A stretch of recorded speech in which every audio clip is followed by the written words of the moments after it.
2025년 4월 11일 금요 기도회입니다. 기도, 확신과 이루심 이런 제목을 가지고 시편 20편 1절부터 9절까지를 본문으로 함께 은혜를 나누어 보려고 합니다.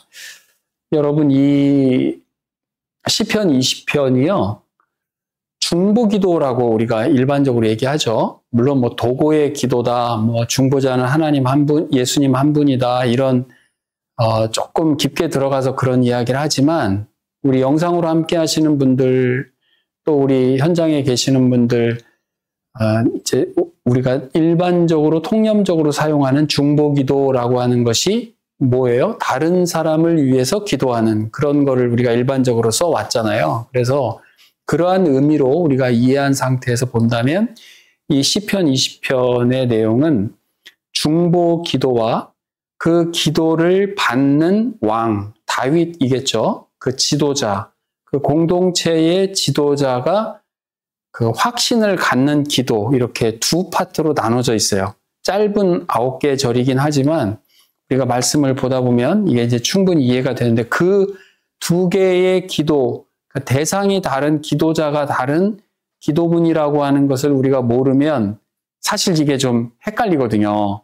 주어와 또 기도를 받는 대상이 명확하게 우리가 모르게 되면 우리가 좀 헷갈린단 말이에요. 그런데 방금 말씀드렸던 것처럼 중보의 기도다, 누군가를 위한 도구하는 기도다라고 한다면 그렇게 기도하는 사람이 있고 그 기도의 대상이 있겠죠.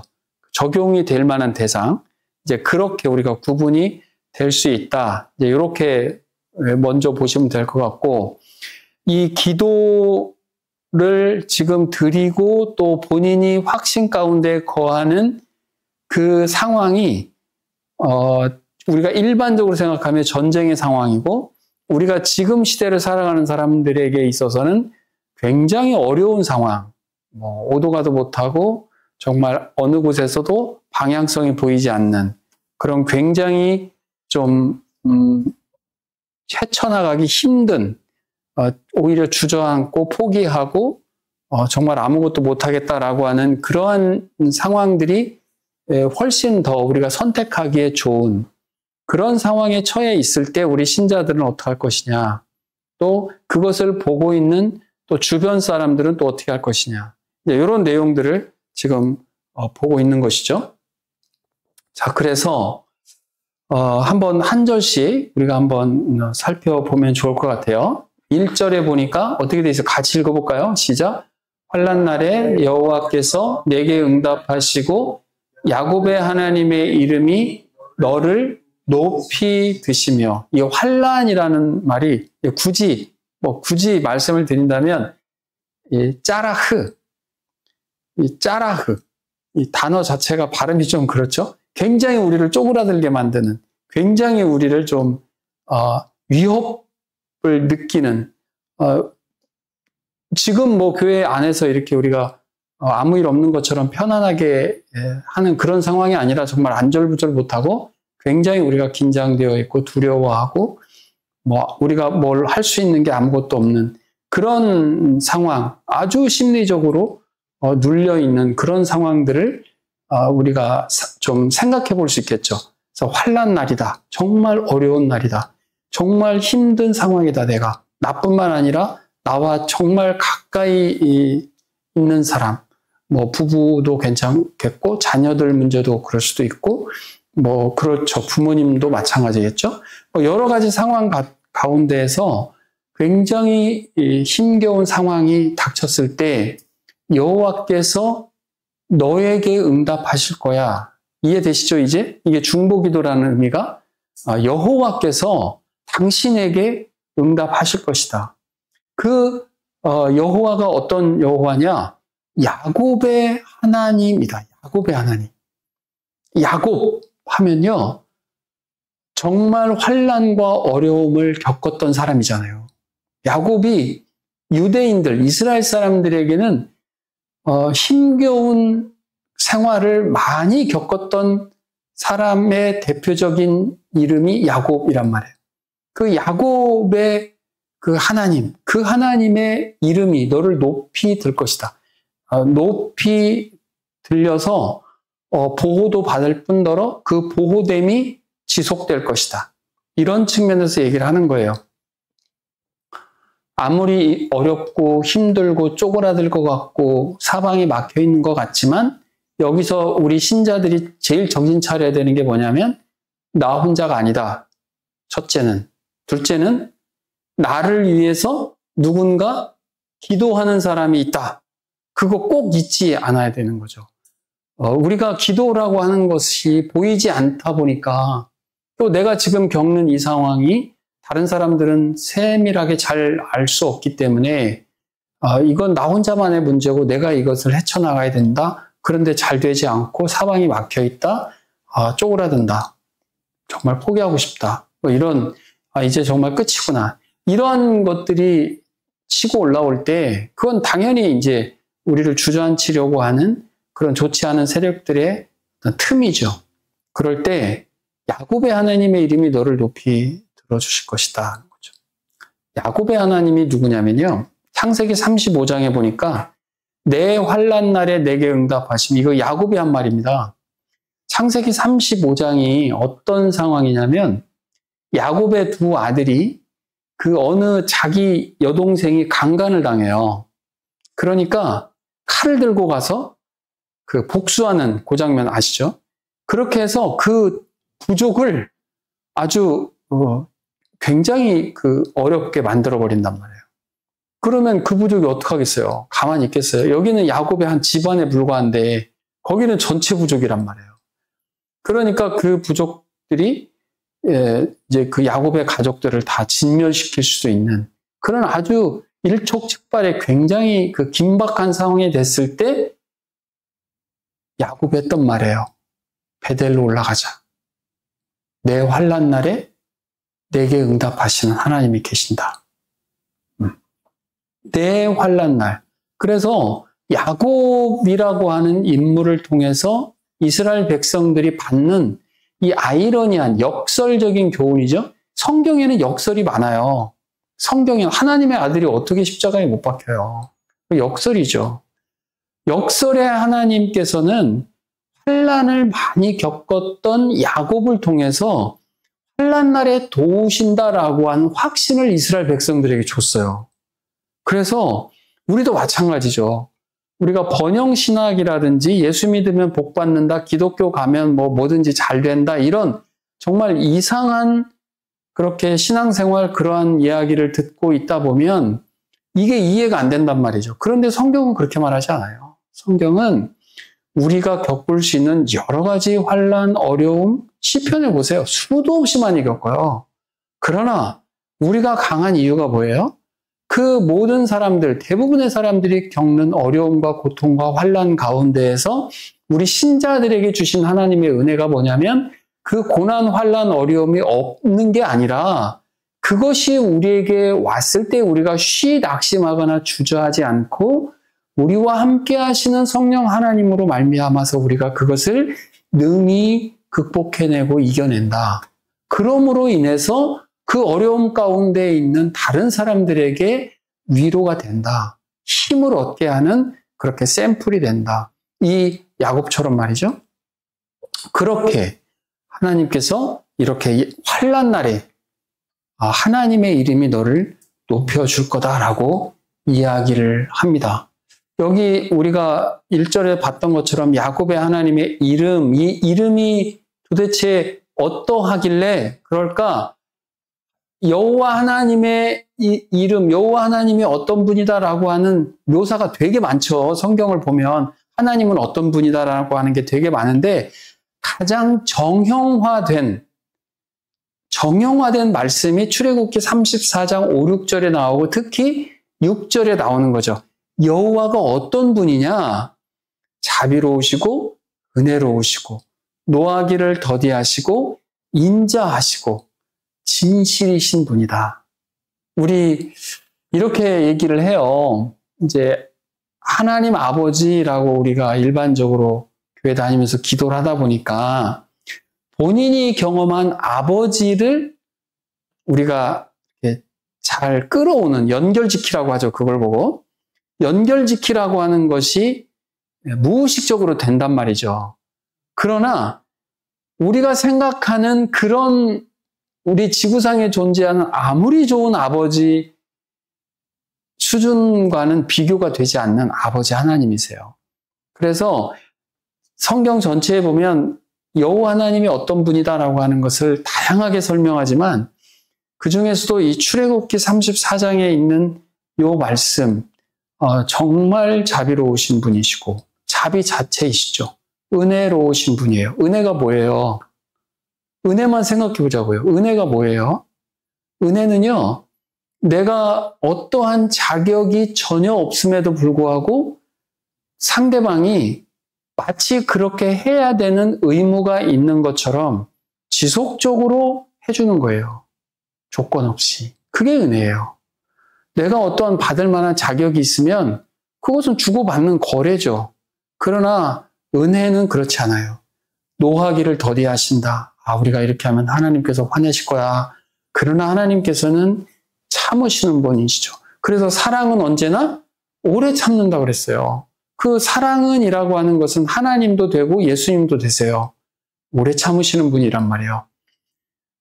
내가 문 밖에 서서 두드리노니 누구든지 내 음성을 듣고 그 문을 열면 내가 그에게로 들어가 그로 더불어 먹고 그는 나로 더불어 먹으리라. 그러면 여러분들에게는 그 문을 몇 년 두드린 거예요. 하나님께서. 예수님께서 성령 하나님께서 그 마음의 문을 몇 년을 두드렸냐고요. 우리가 남의 집 가가지고 한 10분만 두드려도 안에 사람이 있는데도 문을 열어주지 않고 있으면 그게 기분이 좋겠어요. 감정이 있는데. 그런데 우리가 생각해보면 하나님께서는 노하기를 더디하신다. 오래 참으신다. 그래서 우리 마음의 문을 정말 오랫도록 우리가 마음의 문을 열 때까지 그렇게 오래 참으시는 분이거든요. 이렇게 여호와의 이름이 우리를 높여주신다. 이렇게 얘기합니다. 그리고 이제 2절 말씀에 보니까 성소와 시온이 같죠. 이제 시온에 성소가 있었으니까. 그래서 이제 장소적인 면에서 이렇게 얘기하지만 너를 도와주신다. 도와주신다. 우리를 도와주시는 하나님이신 거 믿으시기 바랍니다. 하나님 우리를 도와주세요. 말도 못하게 도와주세요. 이 도우심이 어떤 표현이냐면요. 사실 저도 매일 아침, 매일 새벽 그렇게 기도해요. 하나님 도와주지 아니하시면 안 됩니다. 어떻게 해볼게요가 아니에요. 하나님이 도와주지 않으시면요. 그냥 끝나는 거예요. 그냥 끝나는 거예요. 하나님께서 이 정도 도와주셨으니까 앞으로도 계속 그냥 내가 그냥 해도 그냥 이렇게 도와주시겠지. 하나님은 그렇게 하실 수 있죠, 물론. 그러나 우리는 그런 마음으로 하면 안 되는 거죠. 우리는 하나님께 도와주십시오라고 얘기해야 돼요. 그리고 이 붙드신다라고 하는 뜻이 뭐예요? 놓지 않잖아요. 그래서 이것은 도우심을 유지시켜 가는 거예요. 우리를 여전히 도우시고 우리를 붙들어 주신다. 그런 뜻인 거죠. 이 도움이라고 하는 표현에 우리가 일반적인 특히 우리나라 사람들이 가장 잘 아는 표현이 뭐냐면 이 사무엘상 7장 12절에 있는 말씀이에요. 사무엘이 이제 적군과 전쟁을 한 뒤에 여호와 하나님께서 도우시니까 도우셔서 이긴 거죠. 돕지 않으면 이길 수 없으니까. 그리고 그걸 기념해서 에벤 에셀이라고 하는 이 돌을 세워요. 큰 돌을 세웠겠죠. 에벤 에셀이 뭐냐면 에셀이 도움이란 뜻이고 에벤이 돌이란 뜻이에요. 그러니까 에벤 에제르, 원래 히브리어로는 에벤 에제르인데 우리 번역을 할 때 에셀로 번역을 한 거죠. 우리나라 기업 중에 이런 이름이 있는 기업이 있죠. 우리 의류를 만드는 에벤에셀이라고 하는 그 회사도 있어요. 그러니까 이 성경에 나오는 도움의 돌, 그런 뜻이거든요. 도움의 돌. 근데 그 앞에는 우리말로는 번역이 안 돼 있지만 정관사도 붙어 있어요. 영어로 하면 더, 히브리어로는 하 하고 돼 있어요. 하 에벤에제르. 그 도움의 돌. 우리에게 주셨던 그 도움이 있는 거죠. 여러분들도 각자의 도움을 하나님께서 허락하신 그 도움이 있겠죠. 그 도움을 기념해서 돌을 세웠다. 그래서 하나님은 우리가 눈을 들어 산을 보리라 나의 도움이 어디서 올꼬 천지를 지으신 여호와 하나님에게서로다. 하나님께서 우리에게 도움을 주시는 거죠. 그러니까 우리는 늘 하루를 시작할 때 어떠한 중요한 일을 시작할 때 하나님 도와주세요. 지혜 주세요. 능력 주세요. 우리가 아까 불렀던 찬양이지만 우리 안에 임재하는 하나님의 능력이 성령의 능력입니다. 우리 안에 임재하는 하나님의 능력. 그걸 우리는 없죠. 우리가 뭘 능력을 막 발휘하는 게 아니잖아요. 루스드라에서 그 한 번도 걸어본 적이 없는 사람을 이렇게 세운 능력을 바울이 발휘한 게 아니잖아요. 그 안에 하나님께서 능력을 주신 거거든요. 그러니까 믿음의 역사, 믿음을 통한 역사라고 하는 것은 우리에게 그 믿음을 주셔서 우리의 능력을 훨씬 초월하고 능력 밖에 있는 것들을 하나님께서는 생각나게 하신다고요. 좋은 생각도 주세요. 좋은 생각도 주시고 어떤 때는 정말 내가 이런 생각까지 했어? 할 정도로 무언가를 이렇게 깨닫게도 해주시고 또 실제로 어떤 일을 지혜롭게 할 수 있을 만큼의 그런 능력도 주는 것이죠. 그러니까 우리를 벗어나는 것을 경험해 볼수록 이 신앙이 정말 진짜구나 이런 거죠. 하나님께서 다양한 방식으로 우리를 도우신다 이렇게 생각할 수 있는 것이죠. 그래서 앞서도 말씀드렸지만 신적인 도움이 없으면 안 되는 거예요. 지는 거예요. 우리가 뭐 이렇게 잘할 수 있는 그런 능력이 뭐가 있겠어요. 우리가 늘 우리의 일에 최선을 다하고 우리가 할 수 있는 것에 힘을 다하지만 그 힘을 더해 주시는 것도 디모데후서 4장에도 그렇잖아요. 우리에게 힘을 주시는 분도 주님이시고. 그래서 늘 우리는 주님과 연결된 상태에서 그렇게 살아가야 된다. 그래서 도우시는 하나님이시다라는 것이죠. 3절에 보면요, 또 예배를 생각하게 해요. 내 모든 소재를 기억하시며 내 번제를 받아주시기를 원하노라. 이 보세요. 나가 아니잖아요. 너잖아요, 너. 예, 그러니까 중보하는 사람의 기도 내용이에요.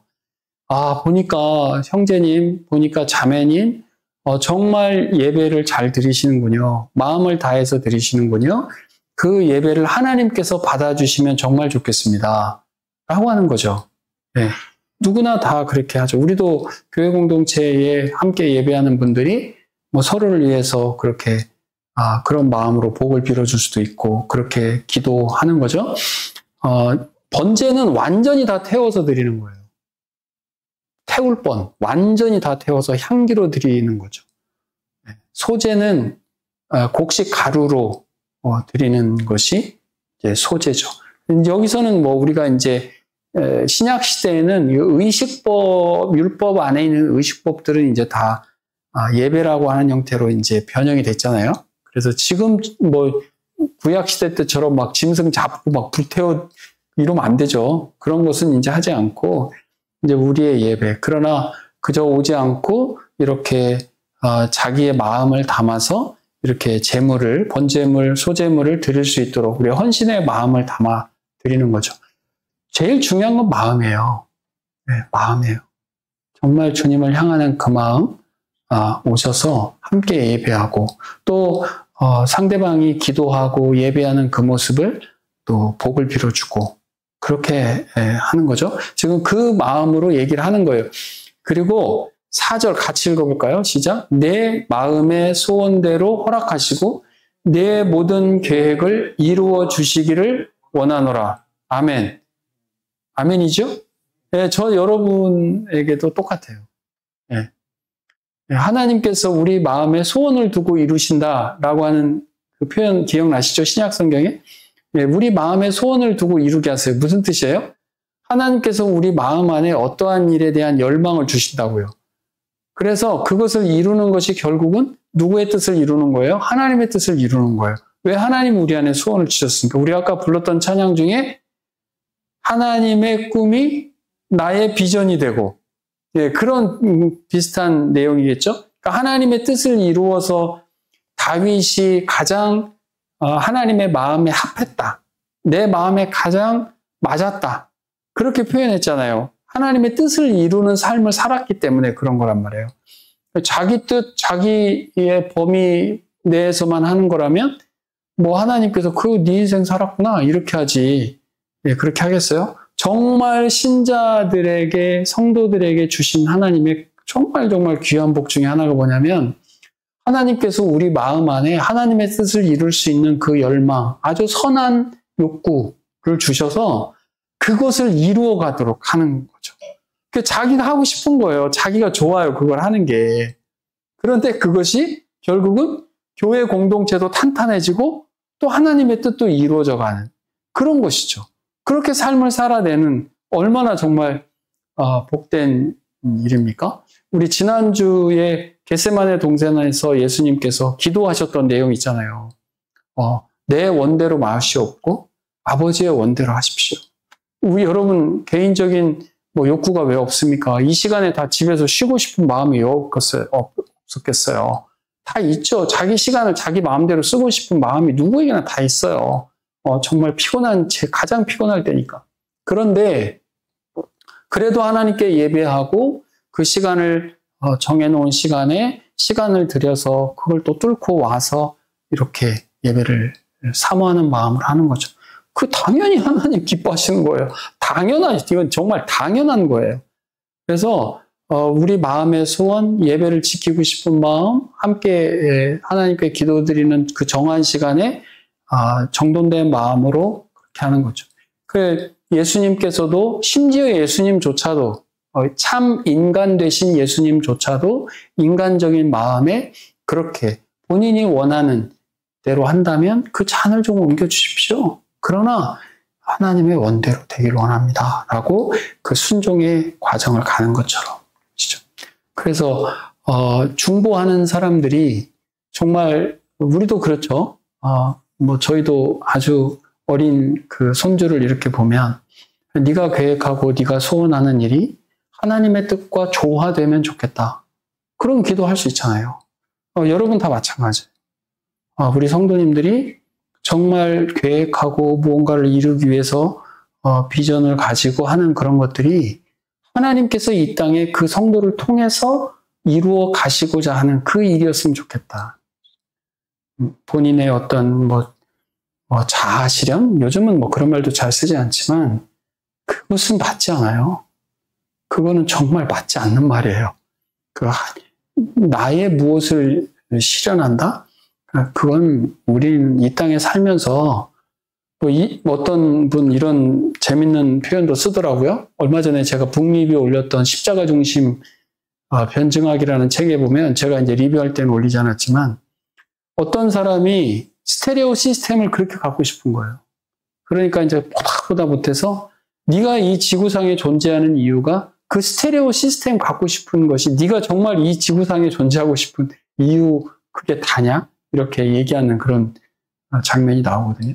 우리가 정말 이 육신의 몸을 입고 이 땅에 이 지구상에 이 시대에 존재하는 목적, 이유가 도대체 뭐냐라고 생각해 본다면 이 4절에 있는 말씀처럼 하나님께서 우리 마음 안에 거룩한 소원을 주시고 그것을 하나님의 뜻과 조화되게 그렇게 우리가 기도를 하고 또 그 삶을 살아내면 좋겠다라고 하는 그런 중보의 기도 내용을 하고 있는 거죠. 5절에 보니까요. 우리가 너의 승리로 말미암아 개가를 부르며 아직 전투했어요? 안 했어요? 아직 안 했어요. 지금 이제 중보 기도하는 마지막 절이거든요. 너가 전투를 해서 이길 거야. 승리를 할 거야. 그걸로 인해서 개가를 부를 거야. 개가라는 말 알죠? 승리의 찬가죠. 그거를 부를 거야. 우리의 하나님의 이름으로 우리의 깃발을 높이 세울 거야. 여호와께서 내 모든 기도를 이루어 주시기를 원하노라. 이렇게 여기까지가 이제 다른 사람을 위해서 기도해 주는 그러한 내용입니다. 승리에 대한 완전한 확신이 있는 거죠. 또 그 기대감이 있는 거예요. 여기 보면 내 모든 기도를 이루어 주시기를 원하노라. 여러분 우리가 정말 이렇게 봤을 때 자기 욕심에 취해서 사는 사람한테 이런 기도를 해줄 수 있겠어요? 당신의 모든 기도가 이루어졌으면 좋겠어. 정말 실제로 하나님께서 진짜 그렇게 한다라고 했으면 큰일 나는 거죠. 하나님께서 모든 기도를 들어준다라고 하는 뜻은 하나님의 뜻 안에서 거하는 사람이기 때문에 그렇게 기도해 줄 수 있는 거겠죠. 이 요한일서에 보면요. 이런 표현이 있어요. 사랑하는 자들아, 만일 우리 마음이 우리를 책망할 것이 없으면, 우리 마음이 자기 스스로를 책망할 게 없을 정도의 온전함이 있다면, 하나님 앞에서 담대함을 얻고, 하나님 앞에 정말 평안함과 그런, 아주 대할 때 전혀 어렵지 않은 그것을 얻고, 22절 같이 읽어볼까요? 무엇이든지 구하는 바를 그에게서 받나니, 이는 우리가 그의 계명을 지키고 그 앞에서 기뻐하시는 것을 행함이라. 아니, 하나님 앞에서 기뻐하시는 것을 행하는 사람한테 하나님께서 기도 응답을 왜 안 해주시겠어요? 요한일서에 사도 요한이 이 표현을 쓸 때는 저는 이제 사도 요한을 생각해 보면서 이분은 정말 이렇게 살았겠구나. 요한일서는 좀 뒷부분에 썼거든요. 요한복음을 먼저 썼고, 요한복음은 예수 그리스도께서 하나님의 아들이기 때문에 하나님의 아들이신 예수 그리스도를 믿어라 라고 단도직입적으로 신성을 가지신 예수 그리스도를 아주 강조하는 책이 요한복음이에요. 그래서 요한복음은 믿음에 대한 것을 많이 강조해요. 그런데 요한일서는 사랑을 강조해요. 믿는 사람이 어떻게 삶을 살 거냐, 그 이야기를 주로 다루고 있는 것이 요한일서인데, 이 요한일서에서 기도에 대한 부분을 이야기하면서 우리가 정말 무엇이든지 기도하는 대로 하나님께서 다 우리가 응답해 주는 것은 하나님이 능력이 없거나 하나님께서 응답해 주기 싫어서가 아니라 우리가 정말 하나님 앞에서 기뻐하는 삶을 사느냐, 내가 정말 내 스스로 봐도 내 마음에 하나님의 그 뜻과 하나님의 말씀을 비추어 봤을 때 정말 책망받을 일이 없다라고 하는 상황이 되었을 때 하나님께서 우리 기도를 왜 안 들어주시겠냐. 정말 놀랍죠? 네, 정말 놀라워요. 이런 말씀을 보면 6절 말씀 볼까요? 여호와께서 자기에게 기름 부음 받은 자를 구원하시는 줄 이제 내가 아노니. 이제 주어가 바뀌었죠. 여기서 이제 다윗이 기도한다고 보면 돼요. 아까는 뭐예요? 왕으로서 전쟁을 앞두고 이스라엘 백성들이 전쟁을 앞두고 기도회를 했거든요. 성소에 모여서 다 기도회를 했단 말이에요. 기도회를 할 때 정말 당신이 왕이고 하나님께서 당신을 이 전쟁의 지도자로 세웠기 때문에 이 전투에서 이길 것입니다. 라고 우리가 이 엄청난 전쟁이라고 하는 환란을 지금 만나고 있지만 이겨낼 것입니다. 라고 했을 때 이제 6절부터는 다윗이 직접 얘기하는 거죠. 기름 부음 받은 자가 누구예요? 본인이죠. 왕, 선지자, 제사장은 기름 부음을 받았잖아요. 이 기름 부음 받은 자가 메시아라는 뜻이고 이게 헬라어로는 그리스도라는 뜻이라고 그랬잖아요. 그렇게 그 기름 부음 받은 자를 당연히 하나님께서 구원하시는 줄을 이제 누가 알았다고요? 내가 알았다. 이런 은혜가 우리에게 있기를 원합니다. 우리가 아는 거예요. 우리가 알아요. 하나님이 우리를 성령으로 기름 부어 주셨단 말이에요. 우리를 성령으로 기름 부어 주셨어요. 우리 안에 성령이 계신다고요. 당연히 우리를 구원해 주시죠. 그의 오른손에 구원하는 힘으로 그의 거룩한 하늘에서 그에게 응답하시리로다. 여러분 아까 2절에서 어떻게 했어요? 성소에서, 시온에서, 이건 이 땅에서의 성전이 있는 곳을 의미했다고 했잖아요. 그런데 여기에서는 어떻게 해요? 하늘에서 정말 하늘 보좌에서 응답을 해 주십니다라고 얘기를 하고 있습니다. 7절에 보니까 어떤 사람은 병거, 어떤 사람은 무기체계, 어떤 사람은 좋은 무기, 어떤 사람은 말, 이런 것들을 의지합니다. 이거 대조를 보여주고 있죠, 지금. 우리는 여호와 우리의 하나님, 나의 하나님, 하나님의 이름을 자랑한다라고 얘기합니다. 여러분, 우리가 현실에 있을 때 열심히 살아야 돼요. 열심히 정말 근무도 해야 되고요. 성실하게 해야 돼요. 그러나 그러한 것들이 어떠한 차별을 만들어내는 another level로 차별을 만들어내는 거에는 한계가 있다. 인간적 수단과 방법으로는 한계가 있다. 하나님께서 우리를 정말 도드라지게 그렇게 해주신다. 그래서 우리가 진짜 의지해야 될 분은 하나님이다. 이게 뭐 비교가 안 되는 거예요. 비교가. 하나님을 의지하는 거냐? 하나님이 아닌 그 어떠함을 의지하는 거냐? 그 싸움이죠. 그래서 우리가 자랑할 게 없어요. 우리가 뭐가 좀 잘 되면 우리가 괜히 들뜨고, 물론 사람이니까 잠깐 기분이 좋아지죠. 그것까지 뭐 아닌 척 이렇게 하라는 뜻은 아니에요. 하나님 우리에게 주신 기쁨의 속성이 있어요. 기뻐야 돼요. 그러나 교만할 필요는 없다. 교만의 뜻이 뭐라고 그랬어요? 자기보다 더 부풀리는, 자기의 실체보다 더 부풀리는, 마치 자기가 더 엄청난 능력이 있는 것처럼. 그럴 필요 없는 거죠. 왜냐하면 하나님 계속 공급해 주실 건데.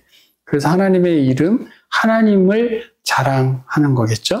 자, 8절에 보니까 또 대조가 되는 거예요. 그들은 비틀거리며 결국은 엎드러질 것이다. 우리는 일어나 바로 선다. 이렇게 얘기합니다. 이제 화면으로 제가 준비를 안 했는데 역대하 20장에 보면 여호사밧 왕이 이제 적과 전투하기 전에 기도하는 장면이 나와요. 이 시편 20편하고 거의 흡사해요. 그래서 정말 우리가 힘이 없고 적들보다 우리가 뭐 병거, 무기체계 이런 것들이 다 약한데 우리는 정말 아무것도 할 게 없어서 주님만 바라봅니다. 그렇게 할 때 하나님께서 선지자를 통해서 두려워하지 마라. 내가 너희와 함께한다. 힘을 내라. 그리고 찬양하는 팀이 먼저 나가서 앞세워요. 그리고 전투하러 나갔는데 이겨요. 네. 그래서 정말 어렵고 힘든 가운데 낙심하고 정말 어떡하지? 라고 하는 그런 상황들이 오히려 반대로 되는 거예요. 그래서 송축의 골짜기가 되는 거예요. 이긴 그 골짜기에서 오히려 정말 하나님께 찬양을 올려드리는 그러한 그 전투 사례가 있거든요. 뭐 꼭 그것만이 아니라 다윗의 삶 자체가 어려운 상황이었지만 하나님께 기도하고 나가서 전투에서 이기는 그런 상황들이 많죠. 근데 여러분 이런 게 있잖아요. 지금까지 하나님께서 베풀어 주신 은혜를 생각해 알아요. 물론 알아요. 그렇지만 또 새롭게 만나는 그것이 커 보인단 말이에요. 그게 어쩔 수 없어요. 이게 인간이기 때문에. 그렇지만 또 그 가운데 하나님 은혜를 베풀어 주세요. 그래서 또 이겨요. 또 지나가요. 또 하나님 또 도와주셨구나. 그렇다고 끝납니까? 또 오죠. 네, 늘 와요.